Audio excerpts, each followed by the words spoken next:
پارہ نمبر 29 سورہ ملک۔ چونکہ اس میں شروع میں لفظ ملک بادشاہت اللہ کی اس کا ذکر ہے، اس لیے سورت کا نام سورۃ الملک۔ اس میں اللہ تعالیٰ نے فرمایا کہ موت اور حیات اللہ نے پیدا کی ہے، تم اس حیات میں موت کی تیاری کرو۔ پھر قیامت کا ذکر کیا ہے، اللہ تعالیٰ نے اپنی توحید کے دلائل دیے ہیں، رزق اللہ دیتے ہیں، آسمان کو تھامتے ہیں، اور اللہ تعالیٰ تمہیں عذاب سے محفوظ رکھتے ہیں۔ اللہ تعالیٰ نے پرندوں کا فضا کے اندر روکا ہوا ہے، یوں قدرت اور توحید کے دلائل بیان فرمائے۔ سورۃ القلم، نون والقلم، القلم کا ذکر ہے سورت میں سے، سورت کا نام سورۃ القلم ہے۔ اس سورت میں حضور صلی اللہ علیہ وسلم کے اخلاق اور مناقب کا تذکرہ فرمایا ہے۔ گزشتہ قوم ایک باغ والے تھے، ان کا قصہ بیان فرمایا ہے۔ پھر قیامت کے دن کی منظر کشی فرمائی ہے۔ سورۃ الحاقہ، الحاقہ کا معنی ثابت ہو کر رہنے والی، چونکہ سورت میں الحاقہ اس کا ذکر ہے، اس لیے سورت کو سورۃ الحاقہ کہا گیا ہے۔ اس میں قیامت کی ہولناکیوں کا ذکر کیا ہے، گزشتہ امتوں کے واقعات کو بیان فرمایا ہے۔ پھر آخر میں قرآن کریم کی صداقت اور سچائی کو بیان فرمایا ہے۔ پھر اللہ تعالیٰ نے قسم اٹھا کر فرمایا ہے، یہ کسی شاعر کا قول نہیں ہے بلکہ یہ خالص اللہ کا کلام ہے۔ سورۃ المعارج، یہ معراج یا معراج کی جمع ہے، جس کو سیڑھی کہتے ہیں، درجات بھی کہتے ہیں۔ تو اللہ تعالیٰ کی صفت ذو المعارج، درجات والے بیان فرمائی۔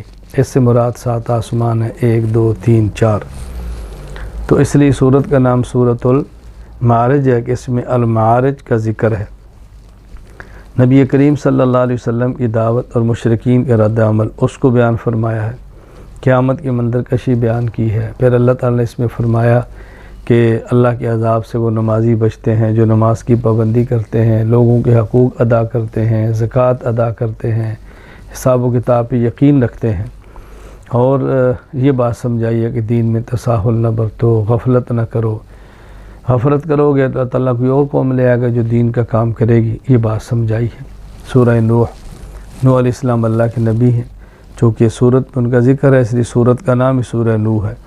نوح علیہ السلام نے اپنے قوم کو سمجھایا، شرک سے بچایا اور گناہوں سے بچنے کی ترغیب دی، اور استغفار کے فائدے بیان فرمایا کہ استغفار کرو، اس سے اللہ راضی ہوتے ہیں، آسمان سے بارشیں برساتے ہیں، اللہ رزق عطا فرماتے ہیں، اولاد عطا فرماتے ہیں، نہریں جاری فرما دیتے ہیں۔ تو استغفار کے فوائد بیان فرمائے۔ سورۃ الجن، اس میں جو کہ جنات کو رسول اللہ صلی اللہ علیہ وسلم کی دعوت دینا، پھر جنات کا ایمان لانا، اس کا ذکر ہے، اس لیے سورت کا نام ہی سورۃ الجن ہے۔ نبی کریم صلی اللہ علیہ وسلم نے جو جنات کو دعوت دی ہے اس کا تذکرہ ہے کہ آپ صلی اللہ علیہ وسلم کو دعوت دی ہے، اللہ کے احکام تک پہنچائے ہیں، بطور خاص سمجھایا کہ شرک سے بچو۔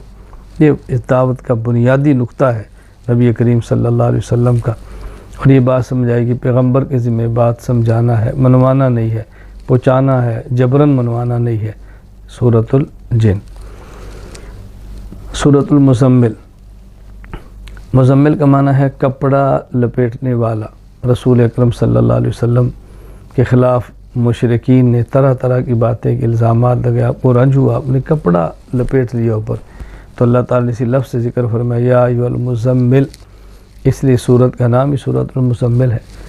نبی کریم صلی اللہ علیہ وسلم کو اللہ تعالیٰ نے بطور خاص فرمایا، یہ آپ کو ایذا دیں گے، تکلیفیں دیں گے، آپ اللہ کا نام لیں، ذکر کریں، خلوت میں عبادت کریں، قرآن کریم کو اچھی طرح پڑھیں، ان کی باتوں کو برداشت کریں اور خلوت میں کچھ وقت گزاریں۔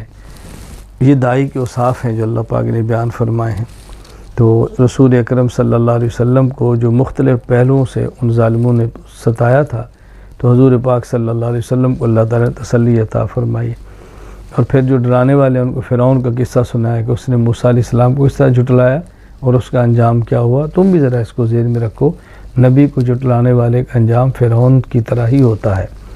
سورہ مدثر، مدثر کا معنی ہے لحاف اوڑھنے والا، مزمل کا معنی کر لیں چادر اوڑھنے والا، مدثر کا معنی لحاف اوڑھنے والا۔ تو نبی کریم صلی اللہ علیہ وسلم پر جب وحی نازل ہوئی تو آپ نے لحاف اوڑھ کر آپ لیٹے ہیں، اس پیارے آپ کی اسی پیار سے اللہ پاک نے آپ کو فرمایا یا ایھا المدثر، اے لحاف کر اوڑھ کر لیٹنے والے آپ کھڑے ہوں، اللہ کی بڑائی بیان کریں، ڈرائیں، اللہ کی توحید بیان کریں۔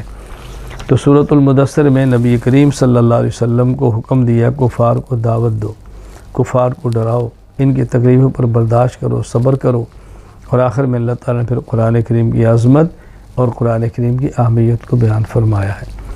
سورۃ القیامہ، کیونکہ اس میں قیامت کا ذکر ہے تو سورت کا نام ہی سورۃ القیامہ ہے۔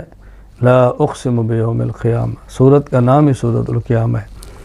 اس صورت میں اللہ تعالیٰ نے قیامت کے مصائب کو، قیامت کی شدت کو بیان فرمایا، مشکلات کو بیان فرمایا، موت کے وقت انسان کی کیا حالت ہوتی ہے، روح نکلتی کیسے ہے، کتنی تکلیف برداشت کرتا ہے بندہ، اس کا ذکر فرمایا، اور پھر یہ بات سمجھائی ہے کہ ان تکالیف سے جو موت کے بعد کی اس سے وہی بچتا ہے کہ جو انسان اہتمام کرتا ہے عبادات کا، شریعت کا، اس پر عمل کرتا ہے، وہ بچ جاتا ہے۔